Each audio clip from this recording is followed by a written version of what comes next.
Hi hello welcome to Kiran TV news. కొంతమంది జర్నలిస్టుల ముసుగులో దేశద్రోహానికి, దేశాన్ని విచ్ఛిన్నం చేయడానికి వాళ్ళ మాటలతో తోటాల్లాగా పేల్చి ఈ దేశంలో అనేక మతాల మధ్య, కులాల మధ్య, ప్రాంతాల మధ్య ఒక అలజడి సృష్టించేటువంటి ప్రయత్నం చేస్తున్నారంటే కొంతమంది అదే పనిలో ఉంటున్నారేమో అనిపిస్తుంది.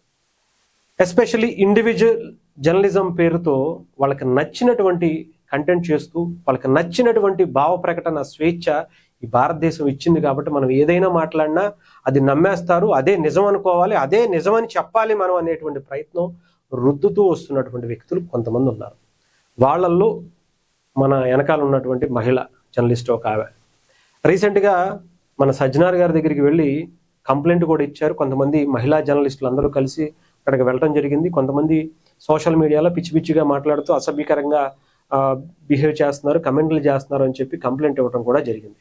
తప్పు. నిజంగానే అలా మహిళలందరినీ కూడా అలా మాట్లాడటం అనేది, అందరి మహిళల్ని అలా అంటం అయితే తప్పే. కానీ డెఫినెట్గా మరి మీరు మాట్లాడేటువంటి మాటలు ఎలా ఉన్నాయి అనేది మిగతా అక్కడ ఉండి కంప్లైంట్ ఇచ్చినటువంటి అందరినీ పక్కన పెడితే చందు తులసి గారు అనేటువంటి ఒక వ్యక్తి మాట్లాడేటువంటి మాటలు, ఆమె చేసేటువంటి కంటెంట్ మీరు చాలా క్లియర్గా ఒక్కసారి చూస్తే అర్థమవుతుంది.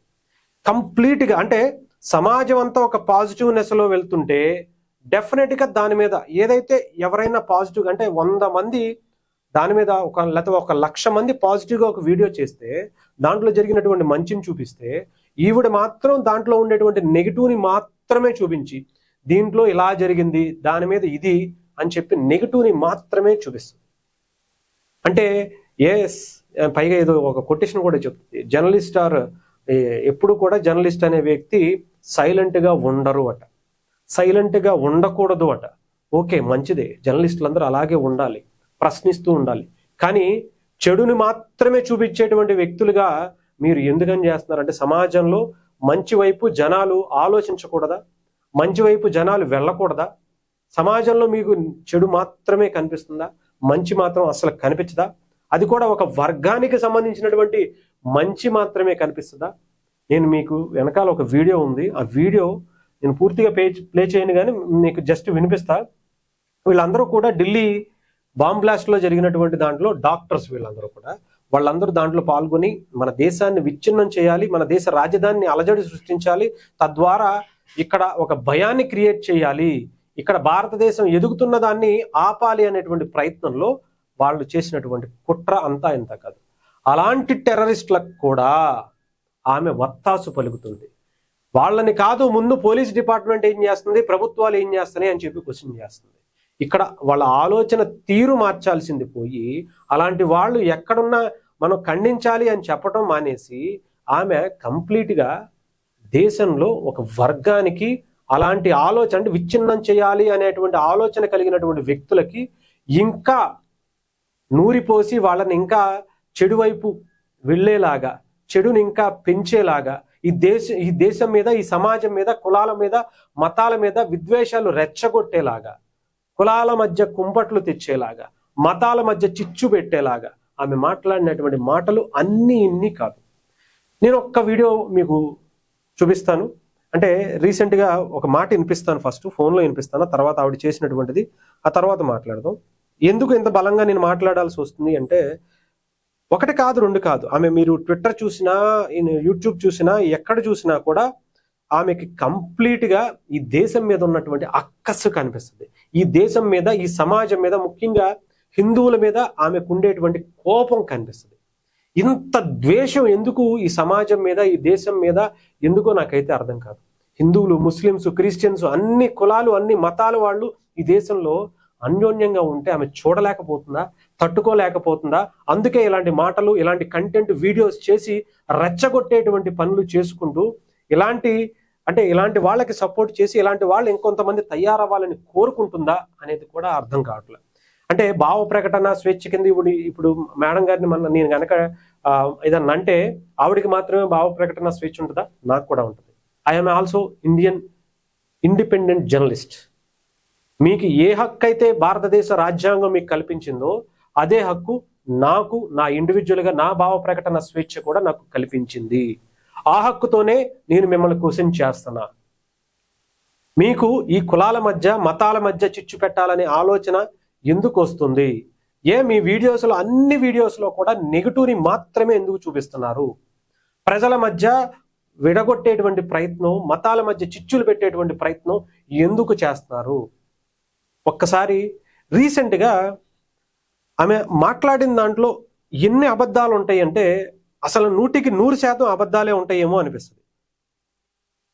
ఇదిగో ఒక వీడియో మీకు వాయిస్ వినిపిస్తాను. సో ఇప్పుడు కాకపోతే ఇంకెప్పుడు చేయాలి ఈ పని? నేను కాకపోతే ఇంకెవరు చేస్తారు? ఇక్కడ ఏ పార్టీ వైపు మొగ్గకుండా, ఇది అండర్లైన్ చేసుకోండి, మాట్లాడతారు. ఎందుకు అందరూ కూల్ చేయాలి అని అనుకుంటున్నారు, ఎందుకు కూలిపోతున్నా కూడా అట్లా చూస్తూ ఊరుకున్నారు అనే విషయాల్ని బయటకు చెప్పాలి అని చెప్పి నెలల పాటు కష్టపడి 2 వీడియోస్ ముందు పెట్టాను. సో ఫస్ట్ వీడియో చేసిన తర్వాత నెల రోజులు పట్టింది సెకండ్ వీడియో అప్లోడ్ చేయడానికి. అవి 2 పూర్తయిన తర్వాత నాకు చాలా గొప్ప రిలీఫ్ వచ్చింది. అట్లీస్ట్ ఆ ఇన్ఫర్మేషన్ మొత్తం ముందు పెట్టాను. సో ఎవరైనా ముందుకు వచ్చి వాటిని సేవ్ చేయడానికి కావాల్సిన ఇన్ఫర్మేషన్ అంతా కూడా అక్కడ నేను రెడీగా పెట్టాను అనే తృప్తి నాకు ఉంది. దాంతో ఆగిపోదలుచుకోలేదు. నా ముందుగా నేరుగా వైజాగ్ కి వచ్చి అక్కడ ఉక్కు పరిరక్షణ పోరాట కమిటీ ఇప్పటి నుంచి శిబిరం నిర్వహిస్తుంది. జీవీఎంసీ ఎదురుగా గ్రేటర్ విశాఖ మున్సిపల్ కార్పొరేషన్ ఎదురుగా ఒక శాశ్వత శిబిరం ఉంది. వైజాగ్ స్టీల్ ఫ్యాక్టరీ ఉద్యోగం నిర్వహిస్తున్న శిబిరం. అక్కడికి నేను నవంబర్ 23వ తేదీ ఉదయం 10 గంటల నుంచి మధ్యాహ్నం 1 గంటల దాకా నా ముందుగా నేను ఒక ఇక్కడ ఆమె ఒక వీడియోలో మాట్లాడినటువంటి మాట ఏంటంటే, స్టీల్ ప్లాంట్ అనే దాన్ని రాజకీయంగా వాడుకుంటున్నారు తప్ప మిగతా దేశంలో చాలా ప్లాంట్ ని ప్రైవేటీకరణ చేస్తూ దాన్ని ఆపేసింది సెంట్రల్ గవర్నమెంట్. అక్కడ వచ్చినటువంటి నిరసన కావచ్చు, అక్కడ వచ్చినటువంటి పొలిటికల్ ఇబ్బందులు కావచ్చు. బట్ ఆంధ్రప్రదేశ్ లో ఉన్నటువంటి, అంటే విశాఖ హక్కు ఆంధ్రుల హక్కు అనేటువంటి నినాదంతో, ఒక సెంటిమెంట్ తో ఆంధ్రప్రదేశ్ రాజకీయాలు జరిగాయి. ఎస్పెషలీ ఆ విశాఖ స్టీల్ ప్లాంట్ అనేది ఒక భావోద్వేగమైనటువంటి అంశం అని చెప్పాలి. అలాంటి దాని మీద చాలా రాజకీయాలు జరిగాయి. ఎస్పెషలీ 2019 నుంచి 24 వరకు కూడా ప్రైవేటీకరణ అనే మొదలైందే 19 నుంచి 24 వరకు. ఎస్పెషల్లీ చెప్పాలంటే 22 నుంచి ఆ అంశం చాలా తీవ్రమైందనే చెప్పాలి. అక్కడ గత ప్రభుత్వం ఏమీ చేయకపోగా అక్కడ ఉండేటువంటి 23 ఎమ్మెల్యేల మంది 23 ఎంపీలు కూడా కేంద్రం దగ్గరికి వెళ్ళి ఎక్కడా కూడా అడగకుండా అది రద్దు చేయండి అని కనీసం ఒక లెటర్ కూడా ఇచ్చినటువంటి పాపాన పోలేదు. అప్పుడెప్పుడు కూడా ఇలాంటి వీడియోలు చేయకుండా ఇప్పుడు పైగా ఏమన్నారంటే, మిగతా దేశంలో ఉండేటువంటి అనేకమైనటువంటి స్టీల్ ప్లాంట్లకు సంబంధించి అక్కడ ప్రభుత్వాలు లేదా అక్కడ ఒత్తిళ్లతో కేంద్ర ప్రభుత్వం వెనక్కి వెళ్ళింది. తర్వాత ఓపెన్ గా స్టేట్మెంట్లే ఇచ్చింది, అక్కడ ప్రైవేటీకరణ చేయట్లేదు అని చెప్పింది. కానీ విశాఖపట్నంలో అలా చేయలేదు, చేయలేకపోయాయి. చేయటానికి ఎవరో కూడా ఇక్కడ వాళ్ళ మీద ఎక్కువగా ప్రెజర్ పెట్టలేదు అక్కడ ఉన్నటువంటి రాష్ట్ర ప్రభుత్వాలు అని చెప్పింది. ఒక్కసారి నేను ఒక వీడియో చూపిస్తా. ఆవిడ మాట్లాడింది కావాలంటే మీరు ఆవిడ ఛానల్లోకి వెళ్ళి చూసుకోవచ్చు. నేను చూపించాల్సినటువంటి అవసరం కూడా లేదు. విశాఖ స్టీల్ ప్లాంట్ కి, వైజాగ్ స్టీల్ ప్లాంట్ కి 11,440 కోట్ల రూపాయల మేరకు సహాయాన్ని అంటే సపోర్ట్ ని ప్రకటించినటువంటి విషయం మనందరికీ తెలుసు. ఆంధ్ర का गौरव ऐसा विशाखापट्टनम स्टील प्लांट अब लंबे समय तक चलने वाला है, वो सुनिश्चित हो गया है. There is no question of privatization because before I announce, Prime Minister's permission is required. I have to convince him. What are all the issues pertaining to the RINL issue? Frequent discussion we had. I am preparing a note to Kanaka. क्योंकि आंध्र प्रदेश में स्थापित है और ये uniqueness है इसकी कि ये पोर्ट बेस्ड स्टील प्लांट, इसमें जो हिस्टोरिकल प्रॉब्लम्स थी उनको सॉल्व करने के लिए फ्रेश इक्विटी इन्फ्यूजन. మీరు కావాలంటే వీడియో కూడా చూసుకోవచ్చు. మనకి లోకల్ వేరే వెబ్సైట్ లో కూడా దొరుకుతుంది. అంటే నేను అనేది ఏంటంటే, అంత క్లియర్ గా అమిత్ షా గారు కావచ్చు, ఒక పక్క గనుల శాఖ మంత్రిగా ఉన్నటువంటి కుమారస్వామి గారు కావచ్చు, కేంద్ర ఉక్కు మంత్రి ఆయన కావచ్చు, అశ్విన్ వైష్ణవ్ రైల్వే మంత్రి గారు, కేంద్ర రైల్వే మంత్రి గారు కావచ్చు, ఇంత క్లియర్ గా గతంలో చెబుతుంటే ఆవిడ ఇంకా నేను వైజాగ్ వెళ్తాను, అక్కడ ఉండేటువంటి ప్రజలను రెచ్చగొడతాను, అక్కడ స్టీల్ ప్లాంట్ మీద ఇంకా సరిగ్గా వాళ్ళకి అర్థం కానటువంటి వ్యక్తులు, అక్కడ ఉండేటువంటి రాజకీయంగా అక్కడ ఉండేటువంటి ఎంప్లాయీస్ని కావచ్చు, ప్రజలను కావచ్చు రెచ్చగొడుతూ రాజకీయ పబ్బం గడుపుకుంటున్నటువంటి వ్యక్తులు ఎవరైతే ఉన్నారో వాళ్ళని ఇంకా రెచ్చగొట్టి వాళ్ళకి ఒక వద్దాసు పలికే విధంగా నేను వెళ్ళి వీడియోలు చేస్తానని చెప్పి ఆవిడ మాట్లాడుతున్నటువంటి మాటలను ఏ రకంగా చూడాలి అనేది ఆలోచించుకోండి. అంటే నేను అనేది ఎందుకు సమాజం మీద ఇంత కక్ష ఎందుకు? ఈమె మళ్ళీ ప్రకాష్ రాజ్ జస్ట్ ఆస్కింగ్ ఫెలోర్ ప్రకాష్ రాజ్తో మాట్లాడుతుంది.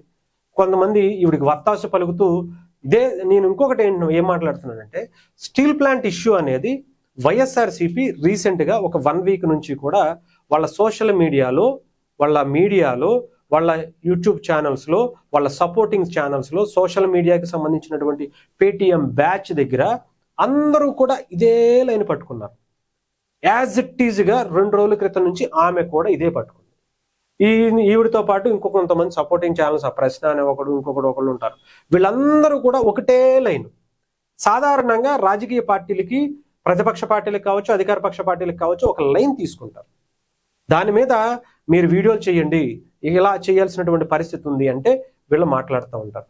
మరి ఇప్పుడు మేడం గారు మాట్లాడుతుంది ఏంటి? ఆ ఒక లైనే తీసుకుని ప్రతిసారి, ఇది ఒకసారి అయితే అనుకోవచ్చు, దాదాపు ఇప్పటికీ ప్రభుత్వానికి వ్యతిరేకంగా మంచి చేశారు అనేటువంటి వీడియో అయితే నాకైతే ఇప్పటి వరకు కనిపించలే.